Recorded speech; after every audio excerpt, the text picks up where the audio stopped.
जैसे जैसे हमारा स्वास्थ्य गिरता जा रहा है आजकल की जीवन शैली से, तो बहुत सारी जो ऐसी बीमारियां हैं जो और बहुत सारे ऐसे लक्षण हैं जो असामान्य होते हैं, लेकिन हमने उनको बहुत ही सामान्य सा मानना चालू कर दिया है।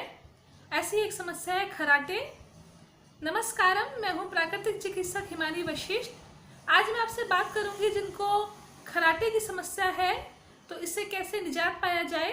पर इससे पहले मैं आपको कह दूं कि जो मैं आपको उपाय बता रही हूँ, अगर ये समस्या प्रारंभिक अवस्था में है तो ठीक है, आप कीजिए, लेकिन मैं आपको फिर भी रिकमेंड करूँगी कि आप डॉक्टर से कंसल्ट कीजिए। अगर आपको बहुत ज़्यादा खराटे आते हैं तो इसका मतलब सिर्फ ये नहीं है कि जो आपके साथ में जो व्यक्ति सोते हैं या आपके घर में जो अन्य लोग हैं उससे डिस्टर्ब हो रहे हैं। खराटे और भी बहुत सारी बीमारियों का लक्षण हो सकते हैं, जैसे हृदय की बीमारियों का, आपका जो श्वसन तंत्र है उसकी बीमारियों का लक्षण हो सकता है। तो आप खराटे को ऐसे सामान्य उसमें ना लें, आप इसके बारे में डॉक्टर से बात करें, अपना जो चेकअप है करवाएं, अच्छे से हृदय का चेकअप भी करवाएं।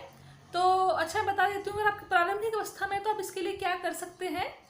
तो मैंने आपको पहले एक उपाय बताया था कि जो लोग अपने नाक में सोते समय गाय का घी लगाते हैं तो वो बहुत अच्छा उपाय है, लेकिन ये एक उपाय है। दूसरा उपाय मैं आपको बताती हूँ कि जो हल्दी होती है, हल्दी बहुत ही अच्छी एंटीसेप्टिक होती है और बहुत सारे गुण हैं। तो आप सोते समय हल्दी का दूध जरूर पीजिए, और लेकिन हल्दी को उबाल कर अच्छे से पकाकर, हल्दी को, कच्ची हल्दी नहीं, ठीक है। तीसरा आपका है कि आप जो पिपरमिंट ऑयल होता है, अर्थात जो पुदीने का जो ऑयल है, पुदीने का ऑयल, आप इसकी 3-4 बूंदे लीजिए और उन बूंदों से थोड़ा सा गर्म पानी में डाल दीजिए। सोने से पहले गरारे कीजिए।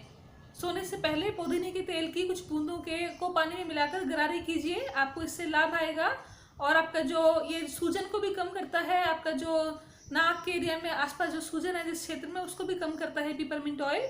और सबसे अच्छा कारगर उपाय तो मैं आपको बता ही दिया था कि गाय का जो घी है, शुद्ध घी, अपने नाक के अंदर लगाइए, नाक के अंदर डालिए 1-2 बूंद सोने से पहले।